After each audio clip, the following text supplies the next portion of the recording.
আবু সাঈদ আল খুদরি থেকে বর্ণিত, মুস্তাদরাকে হাকিম আর সহিহ ইবনে হিব্বানে এসেছে, বিশ্বনবী বলেন মুসা আলাইহিস সালাম আল্লাহর একবার প্রশ্ন করলেন, ইয়া রব আল্লিমনি দুআআন আদউ বিহি, আপনি আমার এমন একটা জিকির শিক্ষা দেন যে জিকির দিয়ে আমি শুধু আপনার জিকির করব, কেউ এই জিকির করতে পারবে না।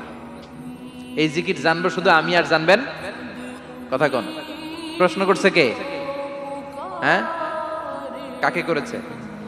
আল্লাহ এমন একটা জিকির শিখান যেই জিকির কেউ জানে না, আমি জানবো, আর ওই জিকির দিয়ে প্রাণ ভরে আপনারে ডাকবো। আল্লাহ বললেন মুসা পড়ো লা ইলাহা লা ইলাহা ইল্লাল্লাহু মুহাম্মাদুর রাসূলুল্লাহ।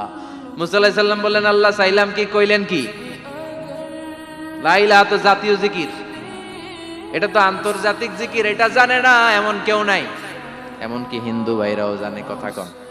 আল্লাহ আমি তো চাইছিলাম এক্সক্লুসিভ, আমার জন্য স্পেশাল, এর চেয়ে সুন্দর আর কেউ জানবে না, এত সুন্দর একটা জিকির আপনি দিবেন, এটা আমি ডাকবো আপনারে আর আপনি শুনবেন। আল্লাহ বললেন মুসা এর চেয়ে দামি আমার কাছে না।